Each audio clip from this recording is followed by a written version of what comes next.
Hello everyone, welcome to hello friends chemistry channel. My name is Uma Shankar. నేను మీకు ఈ వీడియోలో ఏఈసెట్ 2021 chemical sciences 45 days crash course లో day 37 class గురించి చెప్పబోతున్నాను. సో డే 37 క్లాస్ లో మనం ఏం డిస్కస్ చేస్తాం అంటే GOC is nothing but general organic chemistry.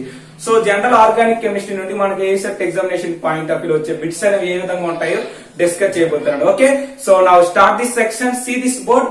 So ఈ వీడియోలో మనం ఏం చేస్తామంటే జీఓసి 1 అంటే జనరల్ ఆర్గానిక్ కెమిస్ట్రీ 1 గురించి చెప్తున్నాను. So general organic chemistry another class లో నేను ఇంకా మిగతా రిమైనింగ్ పార్ట్ అంతా కూడా డిస్కస్ చేయడం జరుగుతుంది.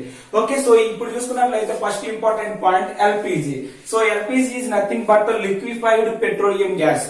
Okay, so in that LPG you have to use the gases is butane and methane mixture. ఏంటి బ్యూటేన్ అండ్ మీథేన్ మిక్సర్ అనేది యొక్క లిక్విఫైడ్ పెట్రోలియం గ్యాస్ లో యూజ్ చేయడం జరుగుతుంది.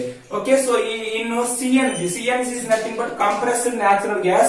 In that compressed natural gas you have to use the gases is methane plus propane. Okay, propane methane mixer అనేది ఈ యొక్క compressed natural gas లో యూజ్ చేయడం జరుగుతుంది. నెక్స్ట్ చూసుకున్నట్లయితే CFC is nothing but chlorofluoro carbons. Okay, so this is the basic information points. Okay, so now coming to the another important concept, that is nothing but bond fission. Bond fission. So in that bond fission is classified into two types. One is electrolytic fission and another one is homolytic fission. First one is homolytic fission and another one is electrolytic fission. Okay, so in homolytic fission free radicals are formed. Okay, so మనం ఈ యొక్క bond fission అనేది ఒకవేళ homolytic fission జరిగినట్లయితే మనకి ఏంటి free radicals అనేవి form అవడం జరుగుతాయి. ఓకే, సో ఈ యొక్క ఫ్రీ రాడికల్ యొక్క స్టెబిలిటీ ఆర్డర్ అనేది ఈ విధంగా ఉంటుంది. This is very very important in our examination point of view. Okay, so free radical stability order మీరు గుర్తుపెట్టుకోవాలి. ఏంటంటే here this is nothing but the tertiary phenyl free radical. Here this is the secondary phenyl free radical and primary phenyl free radical. Here this is nothing but allyl free radical. Here this is the tertiary butyl free radical. Here this is nothing. Here this is the secondary methyl free radical. Here this is primary methyl free radical.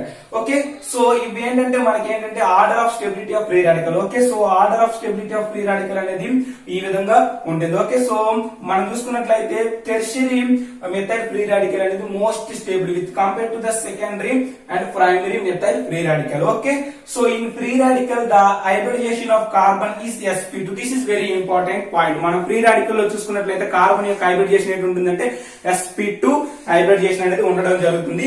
So shape of free radical అంటే అక్కడ sp2 hybridisation ఉన్నదంటే ఏ shape వస్తుందంటే planar triangular shape అనేది రావడం జరుగుతుంది. Okay, so free radical exhibit పారామాగ్నెటిజం. ఎందుకంటే మనకు అక్కడ ఫ్రీ రాడికల్ అంటున్నాం అంటే ఒక క్యారెక్టర్ ఉంటుంది కాబట్టి మనకి ఏ నేచర్ కలిగి ఉంటుందంటే అది పారామాగ్నెటిక్ నేచర్ అనేది కలిగి ఉంటుంది. Okay, so now coming to the another important point, free radical are identified by ESR. This is very important point. Okay, free radical అనేది identify ESR electron spin resonance spectroscopy అనేది free radical అనేది identify చేస్తుంది. Okay, for example here Br2 అనేది in the presence of Hµ you will get a radicals is Br radical అనేది రావడం జరుగుతుంది. For example CH4 అనేది Cl2 తో react చేస్తున్నాం in the presence of Hµ and ultraviolet radiation you will get a product is CH3Cl plus HCl.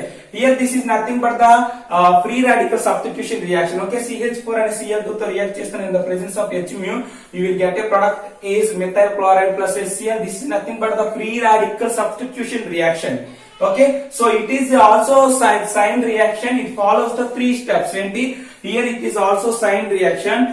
ఏంటంటే 3 steps follow ఉంటుంది. ఏంటి sign reactions అనేవి 3 స్టెప్స్ అనేవి ఫాలో అయి ఉంటాయి. ఏంటో చూద్దాం. ఫర్ ఎగ్జాంపుల్ Cl2 అనేది మనం ఏం చేస్తున్నాం అంటే ఈ ఎగ్జాంపుల్ CH4 అని Cl2 తో రియాక్ట్ చేస్తే CH3Cl వస్తుంది కదా. దీన్ని మనం చూస్తున్నాం ఏంటంటే Cl2 అనేది Cl2 అనేది మనకి ఏం జరుగుతుందంటే 2Cl రాడికల్ గా కన్వర్ట్ అవుతుంది. సో ఈ స్టెప్ ను మనం ఏమంటాం అంటే చైన్ ఇనిషియేషన్ స్టెప్ అంటాం. ఓకే, సో Cl రాడికల్ అనేది CH4 తో రియాక్ట్ చేస్తున్నాం. అప్పుడు మనకి ఏంటి వస్తుంది CH3Cl ప్లస్ హైడ్రోజన్ రాడికల్ అనేది రావడం జరుగుతుంది. సో ఈ స్టెప్ ను మనం ఏమంటామంటే చైన్ ప్రాపగేషన్ స్టెప్ అని అంటాం. ఓకే, ఇప్పుడు వచ్చిన ఈ యొక్క హైడ్రోజన్ రాడికల్ అనేది CH4 తో ఫర్దర్ గా CH4 తో రియాక్ట్ చేసినట్లయితే మనకి H2 ప్లస్ CH3 రాడికల్ అనేది రావడం జరుగుతుంది. So this is nothing but chain termination step. So మనం ఈ యొక్క సైన్ రియాక్షన్ లో మనకి ఏంటంటే 3 స్టెప్స్ ఉంటాయి. ఒకటి ఏంటంటే chain initiation step, chain propagation step to chain termination step. Okay, so this is nothing but the free radical. For example, Cl radical and Cl radical తో రియాక్ట్ చేస్తే Cl2 వస్తుంది. CH3 radical తో react చేస్తే C2H6 రావడం జరుగుతుంది. CH3 radical అనేది Cl radical తో చేస్తే CH3Cl అనేది రావడం జరుగుతుంది. So this is nothing but the very important key points of the free radical concept. Okay, so in organic reaction enti, in organic reaction 3, there are 3 types of reagent participated. This is very important. enti, in organic reaction there are 3 types of reagents are participated, that are nothing but electrophile and nucleophile and free radical. This is very important in our examination point of view. Okay, electrophile ante ento, free nucleophile ante ento and free radical ante ento ippudu చూద్దాం. Okay, ఇప్పుడు ఏం చెప్పామంటే in organic reaction there are 3 reagents are participated. మనకు organic reaction లో చూసుకున్నట్లయితే మనకి కంపల్సరీగా 3 reagents అని participate చేస్తాయి. అయితే పార్టిసిపేట్ చేసే విధానం అక్కడ న్యూక్లియోఫైల్ అయినా అవ్వచ్చు, ఎలక్ట్రోఫైల్ అయినా అవ్వచ్చు, లేకపోతే ఫ్రీ రాడికల్ అయినా అవ్వచ్చు. ఇప్పుడు మనం ఫస్ట్ ఏంటంటే ఎలక్ట్రోఫైల్ అంటే ఏంటో చూద్దాం. So all positive ions are electrophile. ఏంటి? All positive ions are electrophile, that are nothing but Cl plus and Br plus and I plus and Cl plus and H plus and NO2 plus. So all Lewis acids are electrophile, that are nothing but BCl3, BBr3, ArCl3 and FeCl3. ఇవన్నీ కూడా ఏంటంటే Lewis acid. So Lewis acid అన్ని కూడా ఎలా ఉంటాయంటే electrophile గా behave చేస్తాయి. Okay, so now coming to the nucleophile. What is nucleophile? All negative ions are nucleophile, that are nothing but F minus, Br minus, Cl minus, I minus, H minus, C minus. All Lewis bases. Okay, so all Lewis bases act as a nucleophile and all ligands act as a nucleophile, and primary secondary amines also act as a nucleophile, and alcohol and ether water ఇవన్నీ కూడా మనకి ఏంటంటే nucleophile గా behave చేస్తాయి. So this is nothing but electrophile and nucleophile. Okay, so this is the basic information concept of the this GOC. Okay, so now coming to the another important topic, that is nothing but electrophile. What is the stability order of the free radical? Already I will discuss. And what is the stability order of the electrophiles? This is nothing but the carboanion and carbocation stability order గురించి ఇప్పుడు మనం చూద్దాం. Okay, so this is clear. So this is arise. Okay friends, so now coming to the another important concept, that is nothing but free radical. మనం already ఏం discuss చేసాం? Electrophile discuss చేసాం, nucleophile అంటే ఏంటో మీనింగ్ చూసాం. ఇప్పుడు ఏంటంటే free radical అంటే ఏంటో చూద్దాం. ఓకే, సో మనం ఆల్రెడీ ఫ్రీ రాడికల్ గురించి డిస్కస్ చేసాం. So one more important point, NO and NO2. Okay, nitrogen monoxide and nitrogen dioxides are containing free electrons. ఇక్కడ మనం చూసుకున్నట్లయితే నేను ఆల్రెడీ మీకు నైట్రో కాంపౌండ్స్ గురించి చెప్పేటప్పుడు, నైట్రోజన్ ఫ్యామిలీ గురించి చెప్పేటప్పుడు nitrogen monoxide and nitrogen dioxides అనేవి ఫ్రీ ఎలక్ట్రాన్స్ కలిగి ఉంటాయి. ఈ యొక్క ఫ్రీ ఎలక్ట్రాన్స్ అనేవి ఏంటి? పారామాగ్నెటిక్ కాంపౌండ్స్ అంటాం. అంటే ఫ్రీ ఎలక్ట్రాన్స్ ఉన్నాయంటే అవి ఏంటవుతాయి? Paramagnetic compounds. So these are act as a free radical. Okay, so this is very important basic fundamental. Okay, so in electrolytic fission ions are form. మనం already ఏం చూసాము? Homolytic fission అయితే ఏం జరిగే? Free radicals అనేవి form అవడం జరిగాయి. But electrolytic fission అయితే మనకి ఏం జరుగుతుందంటే అయాన్స్ అనేవి ఫార్మ్ అవుతాయి. అయితే కార్బోక్యాటైన్ అని ఫార్మ్ అవ్వచ్చు, లేకపోతే కార్బానియన్ అయినా ఫార్మ్ అవ్వచ్చు. ఇప్పుడు ఇది చూద్దాం ఏంటి? So in when carbon is bonded with more electron negativity atom, then is bonded undergo electrolytic fission, then carbonium ion is formed. Okay, మనకి ఇక్కడ ఏం చెప్తారంటే కార్బన్ అనేది bond with highly electron negativity atom. Highly electron negativity atom తో గానీ carbon అనేది bond అయినట్లయితే అక్కడ ఏం జరుగుతుందంటే ఎలక్ట్రోలైటిక్ ఫిజన్ అనేది జరుగుతుంది. సో అక్కడ ఎలక్ట్రోలైటిక్ ఫిజన్ జరగడం వల్ల మనకి ఏం వస్తుందంటే కార్బోనియం అయాన్ అనేది ఫార్మ్ అవడం జరుగుతుంది. ఏంటి? Carbonium ion. So carbon is bonded with highly electronegativity atom. So carbon here, this is nothing but electrolytic fission where this carbon is contain have a positive charge. So it is also called as carbonium ion. అంటే this is nothing but carbocation అని మనకు రావడం జరుగుతుంది. So in that carbonium ion, carbon is sp2 hybridization. ఏంటుంటుంది? ఈ యొక్క carbonium ion లో carbon కి ఏ hybridisation ఉంటుందంటే sp2 హైబ్రిడేషన్ ఉంటుంది. So structure is planar triangular shape అనేది ఉంటుంది. This structure is planar triangular and carbonium ion is a diamagnetic nature. Free radical అనేది paramagnetic nature, carbonium ion అనేది ఏంటి? Diamagnetic nature. So this is very important. This is is the stability order of the carbocation or carbonium ion. Here this is nothing but the tertiary phenyl carbonium ion. Here this is secondary phenyl carbonium ion. Here this is the primary phenyl carbonium ion. Here this is nothing but the tertiary butyl carbonium ion, secondary carbonium ion, and primary carbonium ion. Here this is nothing but methyl carbonium ion. So this is the stability order of the carbonium ion. So ఈ stability order అనేది మనకి a set examination point of view చాలా చాలా important. Okay, ఇప్పుడు చూసుకున్నట్లయితే tertiary butyl carbonium ion is more stable than secondary and primary carbonium ion. ఇక్కడ చూసుకున్నట్లయితే టెర్షియరీ కార్బోనియం అయాన్ అనేది most stable with compare to the primary and secondary. Reason ఏంటంటే చూద్దాం. In tertiary butyl carbonium ion contains 9 hyperconjugation structures అనేవి రావడం జరుగుతుంది. 9 హైపర్ కాంజుగేషన్ స్ట్రక్చర్స్ వస్తున్నాయి కాబట్టి సో దీనికి అనేది ఇది most stable. Okay, with compare to the secondary. So secondary అనేది మనకి 86 హైపర్ కాంజుగేషన్ స్ట్రక్చర్స్ ఇస్తుంది. ప్రైమరీ అనేది మనకి 3 హైపర్ కాంజుగేషన్ స్ట్రక్చర్స్ అనేది ఇవ్వడం జరుగుతుంది. బట్ మెథైల్ కార్బోనియం క్యాటయాన్ అనేది అంటే మనకి ఎటువంటి విధమైన హైపర్ కాంజుగేషన్ స్ట్రక్చర్స్ అనేవి ఇవ్వడం జరగదు కాబట్టి సో 9 హైపర్ కాంజుగేషన్ స్ట్రక్చర్స్ వస్తున్నాయి కాబట్టి ఈ యొక్క tertiary methyl carbonium ion is a most stable with compare to the secondary and primary. So this is one of the important point. Okay, so now coming to the another important point. మనం ఏం discuss చేసాం అంటే carbonium ion గురించి discuss చేసాం. దాంట్లో ఉన్న hybridisation ఏంటో చూసాం. At the same time stability order of the carbocation గురించి చూసాం. ఇప్పుడు ఏంటంటే another important point చూసుకున్నట్లయితే when carbon is bonded with less electronegativity atom, then this bond undergoes electrolytic fission, forms carbanion. Okay, ఇక్కడ ఏంటంటే కార్బన్ అనేది ఈ ఎలక్ట్రాన్ నెగటివిటీ ఆటం తో బాండ్ చేస్తుంది. సో ఇక్కడ ఉన్న ఎలక్ట్రాన్ నెగటివిటీ ఆటం అనేది ఏంటంటే less electron negativity atom with compare to the carbon. So మనకి ఏం జరుగుతుందంటే ఇక్కడ ఎలక్ట్రోలైటిక్ ప్రెషర్ జరిగి మనకి కార్బానియన్ అనేది రావడం జరుగుతుంది. అంటే సి పైన నెగిటివ్ చార్జ్ వస్తుంది అంటే కార్బానియన్ అనేది రావడం జరుగుతుంది. So this is the stability order of the carbanion. This is very very important. Stability of carbanion చూసుకున్నట్లయితే here this is nothing but the tertiary phenyl carbanion. Here this is nothing but secondary phenyl carbanion and primary phenyl carbanion. Here this is nothing but the allyl. Okay, so here this is nothing but the allyl carbanion. Here this is nothing but the methyl carbanion. Here this is the primary, secondary, tertiary. ఇక్కడ చూసుకున్నట్లయితే tertiary carbocation is most stable. But ఇక్కడ చూసుకున్నట్లయితే tertiary carboanion is less stable. This is very very important in our examination point of view. Okay, so ఇక్కడ చూసుకున్నట్లయితే primary అనేది stable with compare to the secondary, tertiary. But ఇక్కడ చూసుకున్నట్లయితే tertiary అనేది stable with compare to the secondary and primary. So మీరు ఈ రెండు orders ని బాగా గుర్తుపెట్టుకున్నట్లయితే మీకు దీనికి సంబంధించి ఏ బిట్ ఇచ్చినా సరే ఈజీగా సాల్వ్ చేయగలరు. Okay, so now coming to the another important concept, that is nothing but dipole movement. Okay, so dipole moment mu is equal to E into D. Here E is nothing but a charge and D is nothing but a distance. Okay, so dipole moment units ఏంటంటే Debye. Okay, so మీరు ఈ formula గుర్తుపెట్టుకోండి. తర్వాత units ఏంటని అడిగితే మీరు ఏం చెప్పొచ్చు, డెబై అని చెప్పొచ్చు. Okay, so now coming to the another important concept, that is nothing but inductive effect. ఏంటి inductive effect? So what is inductive effect? So in this effect only sigma electrons are displacement towards highly electronegativity atom.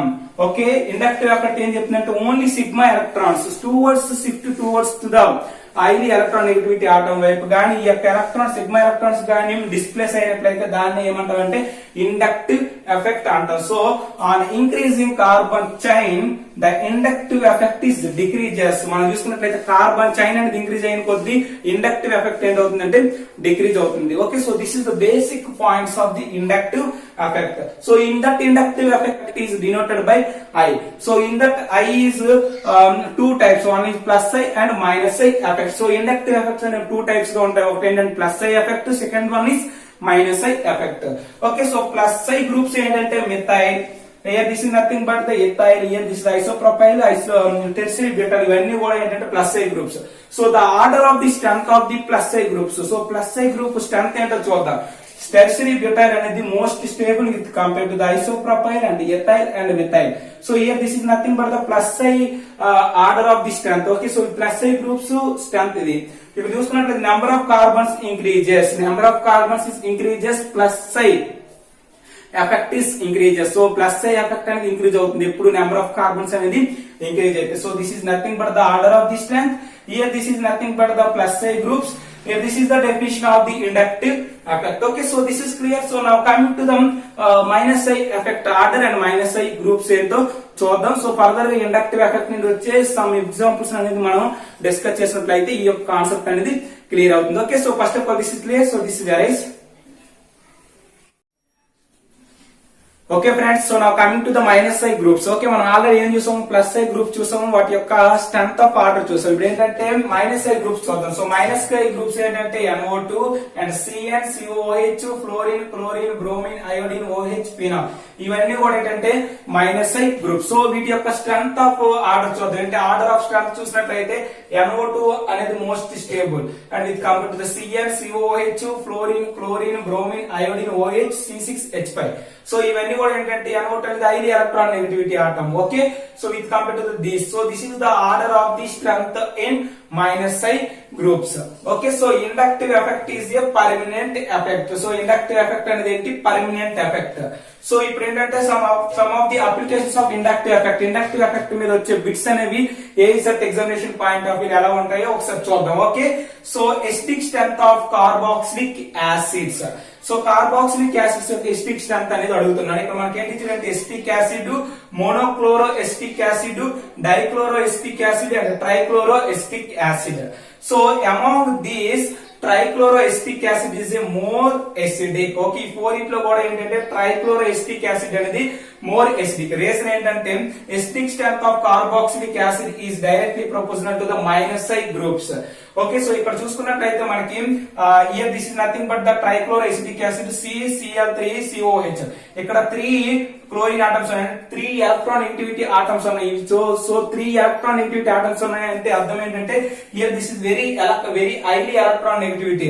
So మనకి ఏంటవుతుంది, H+ అయ్యి ఈజీగా ఇది ఇవ్వగలదు కాబట్టి. So ఇది ఏంటి, here this is nothing but more acidic with compare to the dichloroacetic acid and monochloric acidic and acetic acid. Okay, so this is nothing but the acidic strength of the monochloro and dichloro and trichloro and acetic acid. So this is the order of the strength. Okay, so this is clear. So one more important point, the point is acidic strength of the carboxylic acid is directly proportional to the minus I group. So minus I groups ఉన్నాయంటే carboxylic acid acidic strength అనేది ఏంటవుతుంది, ఎక్కువగా ఉంటుంది. So ఎక్కువ minus I groups ఉన్నాయంటే అది ఏంటవుతుంది, more acidic. Okay, so that is the first important application. So second point చూసుకున్నట్లయితే which of the following is strong acid. ఇక్కడ మనకి ఏంటి ఇచ్చారంటే formic and acidic and propanoic and butanoic. So ఈ ఫోరిట్లో కూడా మనకి ఏంటంటే ఫార్మిక్ యాసిడ్ అనేది మోస్ట్ స్టేబుల్. ఇక్కడ చూసుకున్నట్లయితే acidic strength of the carboxylic acids is inversely proportional to the plus I group. Okay, so plus I groups ఉన్నట్లయితే మనకి ఏంటవుతుందంటే ఎసిడిక్ స్ట్రెంత్ అనేది ఏంటవుతుంది, డిక్రీజ్ అవుతుంది. మైనస్ ఐ గ్రూప్స్ ఉన్నాయంటే కార్బాక్సిలిక్ యాసిడ్ ఎసిడిక్ స్ట్రెంత్ ఏంటవుతుంది, increase అవుతుంది. That is nothing but the inductive effect.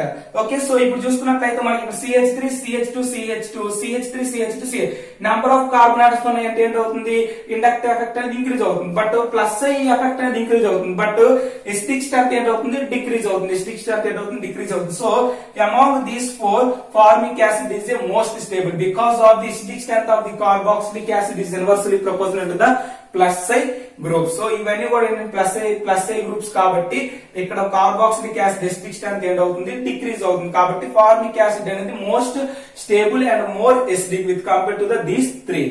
Okay, so now coming to the other important application చూసుకున్నట్లయితే which of the following is strongest acid. మనకి ఏంటి ఇక్కడ ఇవ్వడం జరిగింది ఏంటంటే అండ్ ఇక్కడ మనకి ఏంటంటే acetic acid and ఫ్లోరో acetic acid and chloro acetic acid and bromo acetic acid and iodo acetic acid.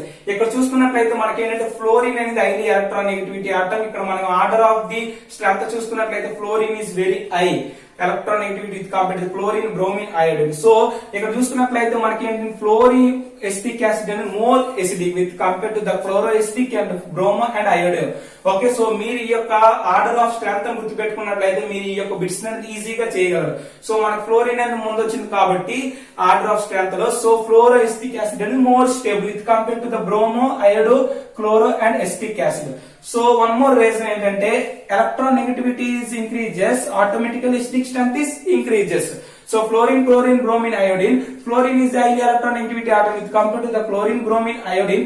So fluoroacetic acid is a more acidic with compared to the chlorobromoiode. Okay, so this is the order of the acidic strength of the acetic acid, fluoroacetic acid, bromoacetic acid, and iodoacetic acid. So now coming to the other important application, which of the following is strong acid? Here this is nothing but N-butanoic acid, that is nothing but CH2 bond CH2 bond CH2 COOH. Here this is nothing but alpha bromobutanoic acid, that is nothing but CH3 bond CH2 bond CH bond Br bond COH.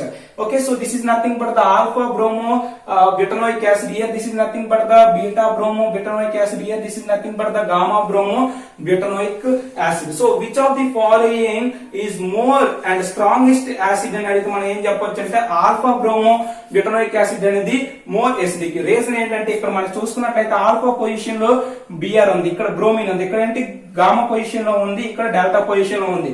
So మనకి ఏంటవుతుంది, carbon atoms increase అయిన కొద్ది ఏంటవుతుంది, inductive effect increase అవుతుంది, అంటే ఏంటి plus side. But year this is negative atom కాబట్టి, so negative atom దగ్గర ఉన్నట్లయితే మనకి ఏంటవుతుంది, అది ఈజీగా ఎలక్ట్రాన్స్ తన వైపు తీసుకునే స్వభావం ఉంటుంది కాబట్టి ఈజీగా ఇక్కడ హెచ్ ప్లస్ అనేది ఇవ్వగల క్యాపబిలిటీ దానికి ఉంటుంది కాబట్టి, సో ప్లస్ సైడ్ గ్రూప్స్ అనే కార్బన్ దగ్గరగా ఉండడం వల్ల, అంటే ఏంటంటే ఫంక్షనల్ గ్రూప్ కి దగ్గరగా ఉండడం వల్ల ఏంటవుతుంది minus side groups. So acidic strength అనేది ఆటోమేటిక్ గా ఇంక్రీజ్ అవుతుంది. సో ఇక్కడ చూసుకున్నట్లయితే bromo alpha bromo butanoic acid అనేది more acidic with compared to these three. Okay, so these are the very important applications of this inductive effect. Okay, so మీరు కానీ ఈ యొక్క ఎగ్జాంపుల్ కానీ బాగా ప్రాక్టీస్ చేసినట్లయితే, number of examples in already my previous classes మీరు చూసుకున్న friends chemistry channel లో ప్లేలిస్ట్ లో చూసుకున్నట్లయితే జనరల్ ఆర్గానిక్ కెమిస్ట్రీ అనేది ఒకటి ఉంటుంది, అందులో చూసుకున్నట్లయితే మీకు నెంబర్ ఆఫ్ ఎగ్జాంపుల్స్ అనేది నేను ఆల్రెడీ క్లాసులు ఇండివిజువల్ గా చెప్పడం జరిగింది. అవి మీరు చూసుకున్నట్లయితే you will get a good marks in our examination point of view. So దాంతో పాటు ఈ యొక్క క్లాస్ ను కూడా మీరు బాగా ప్రిపేర్ అయినట్లయితే you definitely you will get a good marks in our ECET examination point of view. So మీకు కానీ ఈ యొక్క GOC క్లాస్ 1 కి సంబంధించి షార్ట్ నోట్స్ కావాలనుకుంటే నేను ఆల్రెడీ డిస్క్రిప్షన్ లో లింక్ అనేది ప్రొవైడ్ చేయబడింది, అది మీరు క్లిక్ చేసుకున్నట్లయితే మీకు దీనికి సంబంధించిన షార్ట్ నోట్స్ అనేది లభిస్తుంది. So if you like this video please subscribe hello friends chemistry channel and thank you for watching. Thank you lot. All the very best.